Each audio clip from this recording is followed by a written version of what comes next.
Hello प्यारे विद्यार्थियों, मैं ब्रजेंद्र यादव आप सभी का फिजिक्स 1-1 में स्वागत करता हूं।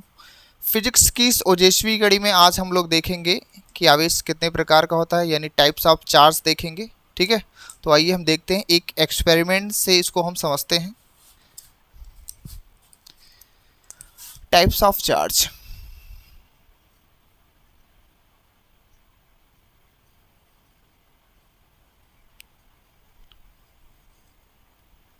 आवेश के प्रकार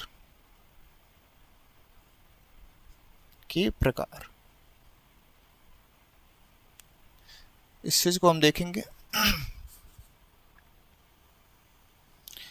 एक प्रयोग देखते हैं। प्रयोग क्या है कि बेंजामिन फ्रैंकलिन ने क्या किया, एक कांच की छड़ को रेशम के कपड़े से रगड़ा। ये है हमारे पास कांच की एक छड़,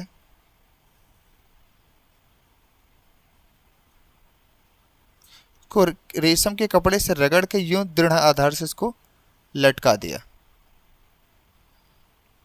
और उन्होंने जस्ट कन्वेंशन कर लिया मान लिया कि कांच की छड़ पर धन आवेश है। जस्ट कन्वेंशन, उन्हें पहले ये नहीं पता था कि उस पर कौन सा आवेश है। उन्होंने क्या किया, जस्ट प्लस मान लिया। और फिर क्या किया, एक और कांच की छड़ लिया और उन्होंने क्या किया, इसको फिर से वही प्लस आवेश ले लिया इस पर। इन दोनों कांच की छड़ को, इसको स्केल भी बोल सकते हैं क्योंकि कांच ही है, तो स्केल या कांच की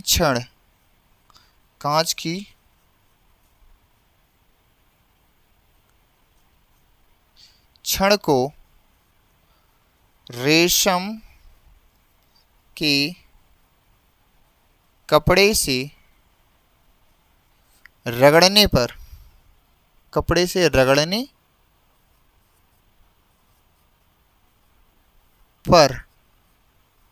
देखा कि, है ना, इन दोनों कांच की छड़ों को रेशम के कपड़े से रगड़ा और जब रगड़ने के बाद उन्होंने देखा, इन दोनों को जैसे ही पास लाए तो उन्होंने देखा कि ये कांच की छड़ इधर भाग रही थी और ये कांच की छड़ इधर भाग रही थी।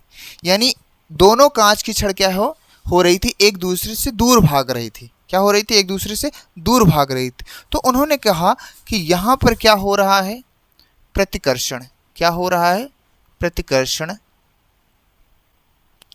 बल लग रहा है। ठीक, ये इनका पहला एक्सपेरिमेंट था। दूसरे एक्सपेरिमेंट में उन्होंने क्या किया, थोड़ा सा चेंज किया। कांच की छड़ उन्होंने लिया, प्लस चार्ज वही है,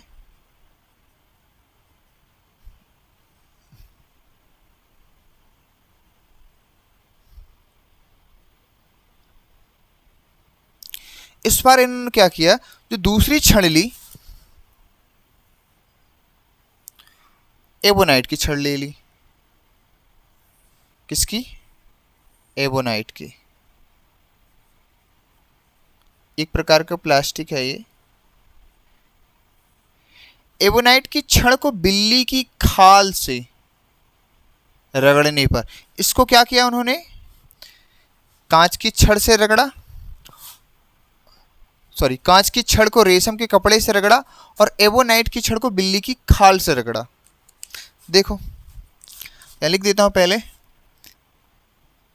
बिल्ली की खाल से रगड़ने पर देखा कि,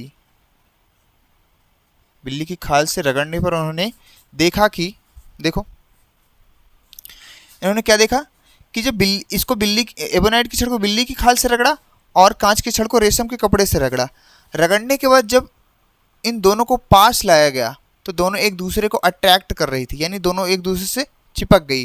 यानी कि ये इसकी ओर अट्रैक्ट हो गई और ये इसकी ओर अट्रैक्ट हो गई। तो वैज्ञानिक बेंजामिन फ्रैंकलिन ने बताया कि यहाँ पर क्या हो रहा है, आकर्षण हो रहा है। क्या हो रहा है, आकर्षण बल कार्य कर रहा है। ठीक है, तो उन्होंने बोला कि यहाँ पे लगभग 2 घटनाएं हो रही हैं। एक और भी एक्सपेरिमेंट किए उन्होंने क्या किया कि तीसरे में क्या किया कि एबोनाइट की छड़ ली, फिर एबोनाइट की छड़ ली, दोनों को बिल्ली की खाल से रगड़ा और रगड़ने पर फिर उन्होंने देखा, पास लाया तो दोनों एक दूसरे से भाग रही। तो उन्होंने क्या कहा कि एक प्रकार के आवेश रहेंगे तो प्रतिकर्षण होगा, और दूसरे प्रकार के यानी अलग अलग आवेश रहेंगे तो आकर्षण होगा। कंक्लूजन ये निकाला कि यहाँ पे 2 घटनाएं हो रही हैं, तो कोई 2 चीज़ उत्पन्न हो रहा है, उन दोनों चीज़ों का नाम उन्होंने आवेश रखा और बताया कि आवेश 2 प्रकार का होता है, एक धन आवेश और एक ऋण आवेश। और उन्होंने बताया कि समान आवेश एक दूसरे को प्रतिकर्षित करेंगे। असमान आवेश, इस पर माइनस चार्ज उन्होंने लिया था, असमान आवेश एक दूसरे को आकर्षित करते हैं। इस पर ऋण आवेश लिया था उन्होंने कन्वेंशन में। क्लियर? तो यहां पर क्या हुआ कि समान आवेशों में क्या होता है, प्रतिकर्षण, ये बताया उन्होंने। फिर असमान आवेश में, असमान आवेशों में आकर्षण होता है। आकर्षण मतलब ये कि पॉजिटिव पॉजिटिव चार्ज रहे या नेगेटिव नेगेटिव चार्ज रहे तो इसमें क्या होगा, रिपल्सन होगा, प्रतिकर्षण होगा। पॉजिटिव नेगेटिव या नेगेटिव पॉजिटिव चार्ज रहा तो उसमें क्या होगा, अट्रैक्शन होगा, आकर्षण होगा। इन्होंने ये बात बताई। अब ये बात तो क्लियर हो गई। अब मैं आवेश से और छोटी छोटी बातें बताता हूं आपको। यहां पर देखें, आवेश 2 टाइप से मिला। क्या? एक क्या मिला कि धनात्मक, दूसरा क्या मिला, ऋणात्मक, दूसरा क्या मिला, ऋणात्मक। क्लियर?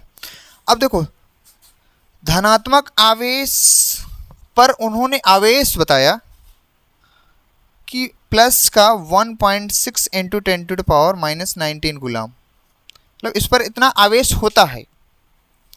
और इस पर बताया गया कि -1.6 इंटू 10⁻⁻19 कूलाम का आवेश होता है। ऋण आवेश, ऋण आवेश का मतलब है इलेक्ट्रॉन से है, धन आवेश का मतलब प्रोटॉन से है। ठीक।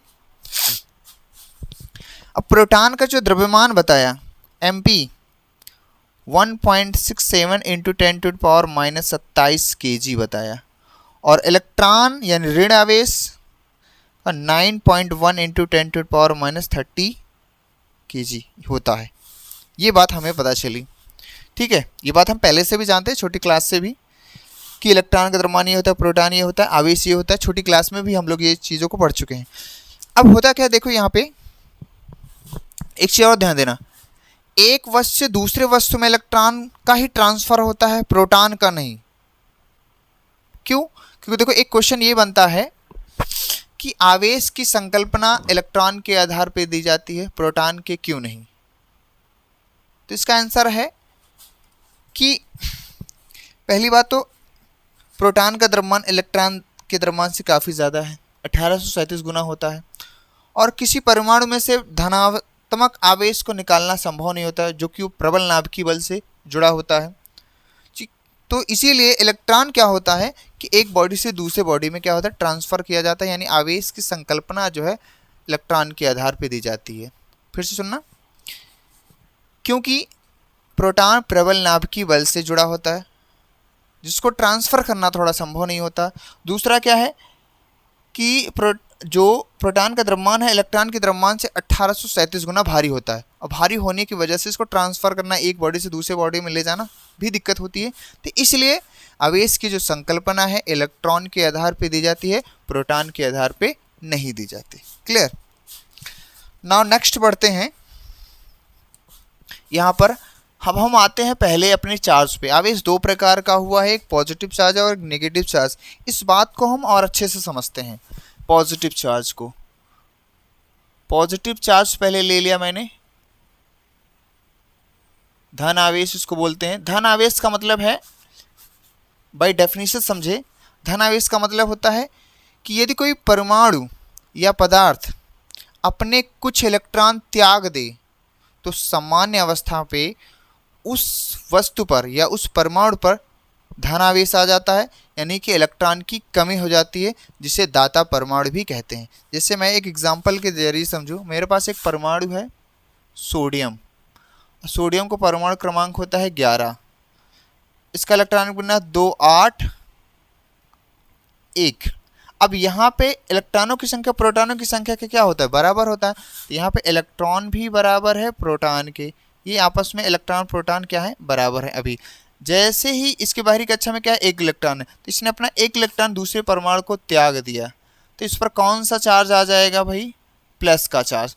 प्लस का चार्ज का मतलब होता है कि उस पर इलेक्ट्रॉन की क्या हो गई, कमी हो गई। यानी प्रोटॉन तो आपका 2 8 1 ही है, लेकिन इलेक्ट्रॉन कितना हो गया, 2 8, यानी 10 इलेक्ट्रॉन। इलेक्ट्रॉन की क्या हो गई, कमी हो गई।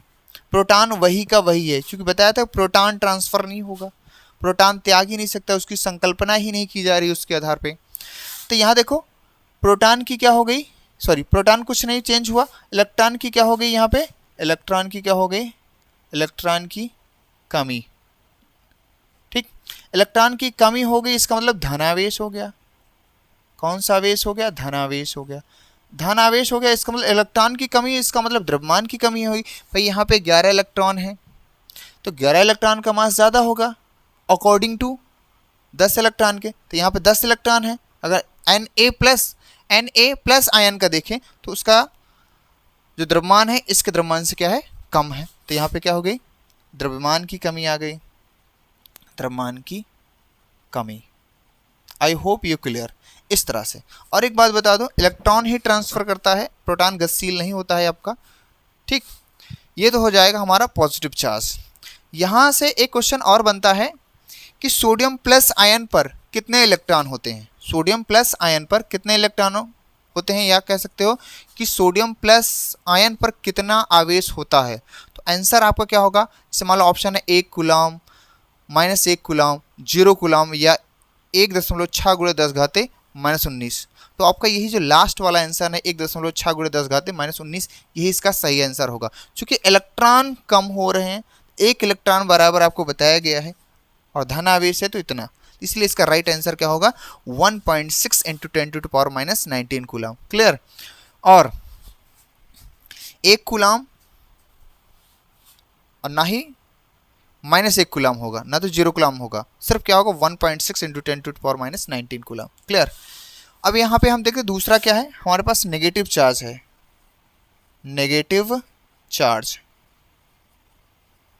नेगेटिव चार्ज में क्या है, यदि कोई परमाणु या पदार्थ दूसरे परमाणु से कुछ इलेक्ट्रॉन को ग्रहण कर ले तो सामान्य अवस्था पे उस पर ऋण आवेश आ जाता है, यानी इलेक्ट्रॉन की अधिकता हो जाती है, जिसे बोलते हैं ग्राही परमाणु। क्या बोलते हैं, ग्राही परमाणु। तो यहाँ पर एग्जांपल लेते हैं, जैसे क्लोरीन हो गया, क्लोरीन 17 होता है, इसने क्या किया है, एक इलेक्ट्रॉन को क्या कर दिया है, ग्रहण कर लिया है। तो ग्रहण करने पे इस पर कौन सा चार्ज आ जाएगा, माइनस। यहाँ पर इलेक्ट्रॉनिक विन्यास देखो, इलेक्ट्रॉन और प्रोटॉन यहाँ पे दोनों क्या होंगे, बराबर होंगे, 2 8 7। चूंकि इलेक्ट्रॉनों की संख्या प्रोटॉनों की संख्या के क्या है, बराबर। लेकिन यहाँ पर प्रोटॉन क्या है, 2 8 7 ही है, प्रोटॉन में कोई परिवर्तन नहीं हुआ। जबकि इलेक्ट्रॉन क्या हो गया, देखो 2 8 8, यानी एक इलेक्ट्रॉन क्या हो गई, वृद्धि हो गया, यानी इलेक्ट्रॉन बढ़ गया। इलेक्ट्रॉन बढ़ जाने का मतलब है कि इलेक्ट्रॉन की क्या हुई, वृद्धि, यानी इलेक्ट्रॉन की क्या हुई, अधिकता। इलेक्ट्रॉन की क्या हुई, इलेक्ट्रॉन की अधिकता हो गई भाई, अधिकता। इलेक्ट्रॉन की अगर अधिकता हो गई तो इसका मतलब ऋण आवेश आ गया है। इलेक्ट्रॉन की अधिकता होगी तो इसका मतलब ऋण आवेश आ गया। ऋण आवेश हो गया है, इसका मतलब है, देखो यहाँ पे इसका क्लोरीन का है 17 और इसका क्या हो गया 18, तो 18 हो गया है इसका इलेक्ट्रॉन। क्लोरीन माइनस आयन का, तो इसका द्रव्यमान भी क्या हो जाएगा, बढ़ जाएगा। द्रव्यमान क्या हो गए, द्रव्यमान की वृद्धि, वृद्धि हो गई। आई होप ये सारा टॉपिक आपको क्लियर है। अगर फिर भी कोई दिक्कत होती है आप कमेंट करके बताएं कैसी लगी वीडियो। Thank you.